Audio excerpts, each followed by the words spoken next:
Olá pessoal, tudo bem? Meu nome é Thiago Prux, eu sou um dos sócios aqui da Capitalismo, que é uma empresa de análise e recomendações de investimentos, e hoje vamos falar um pouco sobre a Taesa. Já deixo claro o convite para quem não é inscrito se inscrever no canal, para quem gostar do vídeo dar um like e compartilhar. Nós recebemos, né, pessoal, diariamente pessoas aí questionando fazendo perguntas sobre a Taesa, né? Nós tivemos a reunião da CEMIG falando sobre seus resultados e nós temos aqui algumas novidades sobre essa possibilidade de venda da empresa e nós recebemos uma série de questionamentos do tipo até a Taesa vai quebrar, a Taesa está muito endividada, ela vai pagar menos dividendo, vai cair a receita.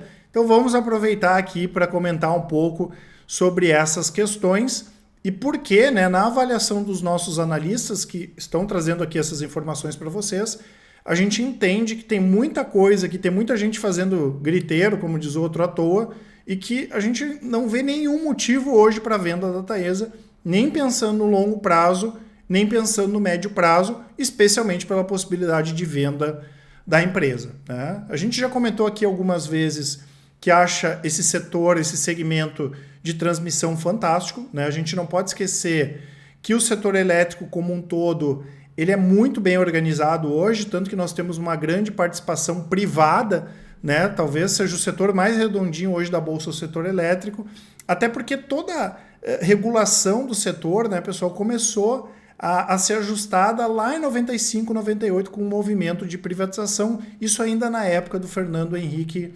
Cardoso, né? Isso iniciou lá pela lei das concessões.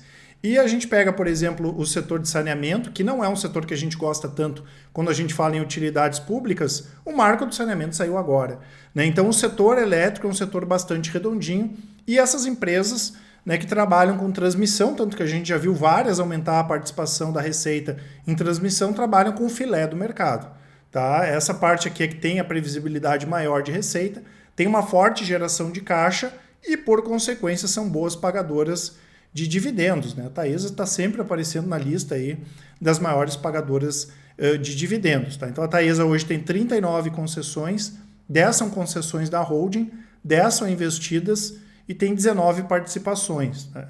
Inclusive a gente vai comentar sobre uma dessas participações. Eles têm presença em praticamente todo o Brasil, são 18 estados mais o Distrito Federal. Essas empresas são interessantes em função dessa questão da diversificação geográfica.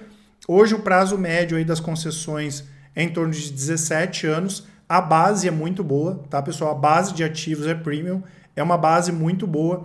A Taesa é uma empresa que trouxe uma geração de valor para acionista nos últimos anos. É uma empresa que pode crescer via aquisições, a gente vai comentar um pouco sobre isso. E tem uma excelência operacional muito grande, né? Se a gente pega, por exemplo, aí o número de taxa de disponibilidade de linhas de transmissão, no caso da Taesa é mais de 99%, né? E além dessa questão de geração de caixa, tem uma governança boa, tem um rating elevado que permite ela também emitir dívidas pagando menos juros, né? Para isso que servem os ratings aí mais elevados, tá? Então a primeira questão, pessoal, que muita gente tem nos perguntado, eu não tenho como pedir para os nossos analistas aqui, né, pessoal, fazer análise da análise. Ah, mas o fulano disse que tem que vender, o Beltrano disse que tem que fazer não sei o quê, o Ciclano disse que a Taesa vai quebrar. Não tem como a gente fazer isso, né? Nem é uma coisa legal e nem seria uma coisa moral aqui por parte da Capitalismo ficar fazendo esse tipo de análise da análise, tá? Agora, como eu falei, tem algumas questões aqui que o pessoal está exagerando. A primeira delas, pessoal, diz respeito à questão da receita, né? Então, o que acontece, pessoal? Essas empresas aqui trabalham com o que a gente chama de RAP, né? Que é Receita Anual Permitida. E no caso das instalações que são licitadas, né, que vão a leilão e que as empresas participam para comprar essa receita é justamente definida no momento da proposta vencedora do leilão. Aquela empresa que está disposta a receber menos RAP, aquela empresa que vai pagar mais e que vai pagar menos receita, paga, né, a partir da entrada da operação comercial das instalações. E essa RAP, pessoal, é reajustada de acordo com o contrato de concessão. Tem dois tipos de contratos de concessão. O primeiro deles, que foram os leiloados entre 99 e 2006. Nesse caso aqui, pessoal, a RAP é corrigida anualmente pelo IGPM e reduzida pela metade a partir do 16º ano da operação. Ah, Thiago, mas eu vi não sei onde que vai cair a receita de tal e tal ativo lá da Taesa. Mas isso aqui já é sabido, entendeu, pessoal? Isso aqui já está tudo em contrato, né? E claro que a Taesa vai buscar de alguma forma, né, em outros contratos ou relicitação, manter aqui essa receita. Mas é normal essa perda de RAP porque isso aqui já tem contrato. Então não tem nenhuma novidade nisso, tá? E aqueles ativos que foram leiloados a partir de novembro de 2006, a RAP é corrigida pelo IPCA e sujeita a revisões tarifárias no 5º, no 10º e no 15º ano, né, do contrato de concessão.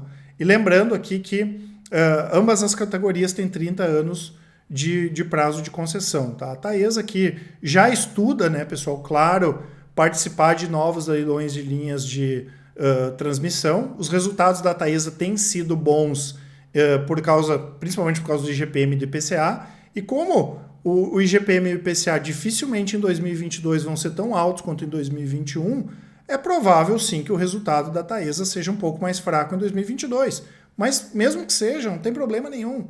De novo, não tem novidade nisso, tá? Zero novidade nisso aqui. E como eu falei, tem muita gente fazendo alarde a troco do nada, tá? Então, assim, é normal, né, ter essa volatilidade também, ainda mais considerando que nós tivemos, sim, uma inflação muito grande aí nos últimos meses, né, nos últimos 2 anos principalmente.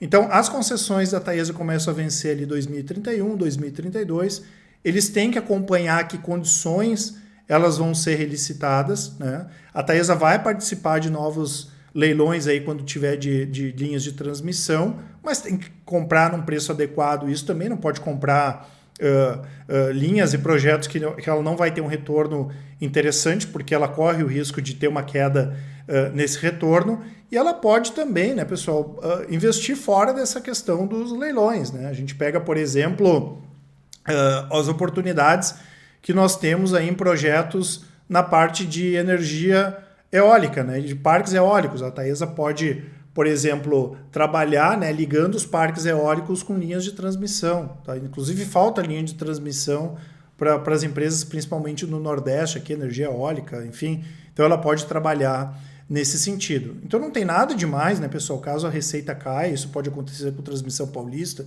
e outras empresas que também trabalham com transmissão. E óbvio, né, que os dividendos vão variar, mas isso aqui não é motivo para pânico, né? É uma questão aí amplamente sabida. E nós já comentamos várias vezes aqui da possibilidade da empresa ser vendida. Né? A gente sabe que muita gente não acredita nisso, mas já faz uns 2 anos aí que a gente vem comentando sobre essa possibilidade. E a gente colocou meio que como um deadline, né, uma linha máxima aí de prazo esse ano, né? Até porque depende de vontade política também. A gente não pode esquecer que a controladora da Taesa, CEMIG, é uma empresa estatal. Isso tudo pode encalhar justamente por essa questão de vontade política.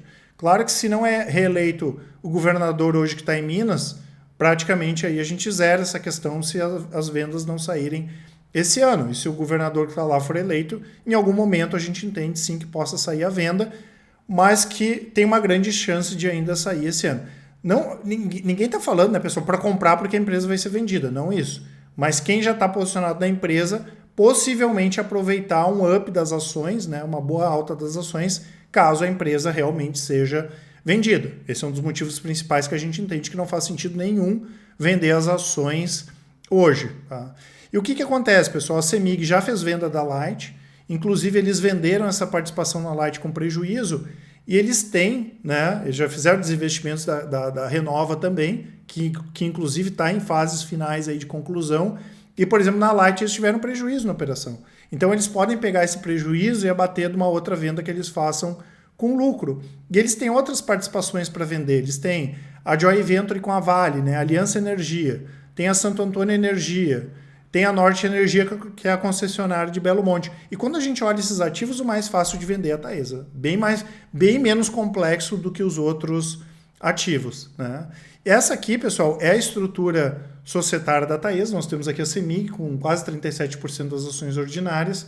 E a ISA Brasil, que é a mesma, né, que controla lá a Transmissão Paulista, o grupo colombiano, que tem 26% das ações. Qual é o formato, pessoal, quando sair essa venda? É difícil falar. Né? Eles podem vender essas ações no mercado, aí teria que ver em relação à questão dos minoritários. Isso a gente vai falar em uma outra oportunidade, principalmente quando a gente já tiver uma coisa mais concreta do formato dessa venda, né? Eles podem transformar em units para vender, e eles vendendo, né? A ISA poderia exercer o direito que ela tem de ficar aqui com essa parte da CEMIG. Aí teria que ver se teria que oferecer para os minoritários também o mesmo valor, por isso que eu estou dizendo que essas questões a gente fala mais para frente. Se a ISA comprar a CEMIG, pessoal, eles poderiam juntar com a Transmissão Paulista. Aí a gente teria que ver lá na frente se a Taesa continuaria uma empresa interessante ou não. Então, até a empresa ser vendida, né, não tem motivo nenhum para pânico de nada. Agora, depois que a empresa for vendida, quando ela for vendida, se ela for vendida, que é o que a gente acredita, daí a gente tem que se debruçar lá e entender qual é o formato que a Taesa vai ficar após essa venda, né? Então tem muita gente que está trocando as bolas, como diz o outro, né? A preocupação é se ela for vendida, né? Não se ela não for vendida. E claro, se ela for vendida, inclusive a gente entende que a ação possa dar um up, possa dar uma puxada, né? Porque os ativos são muito bons. A gente não entende que a CEMIG teria dificuldade para vender os ativos e poderia aproveitar nesses momentos agora, nesse momento atual que a ação da empresa está no momento, está alta, né? Tá próxima aí às máximas históricas, tá? Sobre a questão da venda ainda, né, pessoal, a gente não pode esquecer que eles têm, por exemplo, dentre essas subsidiárias, todas essas concessões, dentre as 19 participações que eles têm uma chamada TBE, que é uma joint venture que eles têm com a Alupar. E caso a CEMIG venda a ISA, né? Caso a CEMIG venda a Taesa, a Alupar pode ficar com esse percentual que ela tem nessa joint venture aí com a própria Taesa. E a gente já comentou algumas vezes aqui que a Alupar teria sim interesse, pelo que a gente escutou, né, nas conversas de corredor, em ficar com essa participação aqui que pertence hoje à Taesa. Aí a mesma coisa, ela vai receber mais dinheiro, pode pagar mais dividendos, mas aí, como eu falei para vocês, a estrutura da empresa ela se altera bastante, né, com a venda e pela possibilidade também aí da Alupar ficar com esses ativos. Então a gente acredita que tem grandes chances de sair sim a venda esse ano e que isso possa dar uma puxada nas ações e que justamente por isso, né, não tem motivo nenhum hoje para vender a Taesa, né? Então pode variar dividendos, pode variar receita, pode sair venda agora ou não, isso são coisas sabidas já pelo mercado. E em relação ao endividamento, né, pessoal, como a gente já comentou outras vezes, claro que o juro subindo não é bom para essas empresas. Se a Taesa precisar emitir mais dívida, ela não vai pegar nas mesmas condições do que quando o juro estava mais baixinho, isso pode trazer algum impacto sim, mas como a empresa tem uma receita muito previsível, ela não tem dificuldade aqui para se financiar, né? E se daqui um pouco a curva de juros já inverte, né? E realmente lá o Campos Neto está certo, depois para de subir o juro, as empresas aqui podem sim, principalmente no curto prazo, né, as ações da empresa, a dar uma puxada também. Tá? Então tudo isso pode ter variação, mas como eu falei, sem alarde nenhum. E claro, a empresa sendo vendida, a gente acredita sim que as ações aí podem valorizar bastante. Tá, pessoal? Então quem tem a médio prazo, quem tem a longo prazo, mantenha a Taesa, essa é a nossa recomendação. Inclusive, nós temos aqui posição de médio prazo, que são operações aqui do rastreador, né, que eu sempre mostro nos vídeos aí aos sábados. A gente está comprado nela, né? Está comprado nela porque nesse momento não tem o que fazer, né? Inclusive ela está dentro de uma tendência de alta e rompeu essa tendência de alta para cima, né? Então a gente tem uma boa perspectiva para a empresa aí nos próximos meses, nos próximos semestres, e mesmo para quem pensa no longo prazo, pagamento de dividendos, né? De uma estratégia de ter um ativo bom, como a gente tem, por exemplo, na nossa carteira de dividendos, algumas empresas do setor elétrico, pode manter também, tá? Nossa recomendação seria essa, lembrando que a gente tem outras carteiras de longo prazo, small caps, top crescimento e assim por diante, né? E aqui tem a estratégia do rastreador que está batendo recorde aí de rentabilidade, que são operações de 3 a 6 meses, tá? Então tá recorde aqui, esse ano tá muito bom o rastreador. Vou deixar para vocês as informações das nossas assinaturas aqui na descrição e os nossos contatos, né, pessoal? Qualquer dúvida que vocês tiverem, vocês podem mandar um e-mail para a gente, nos chamar no WhatsApp, no Telegram, mandar um áudio, uma mensagem, que com certeza o pessoal do atendimento vai auxiliar a todos, tá certo? Grande abraço e ótimos investimentos. Até mais!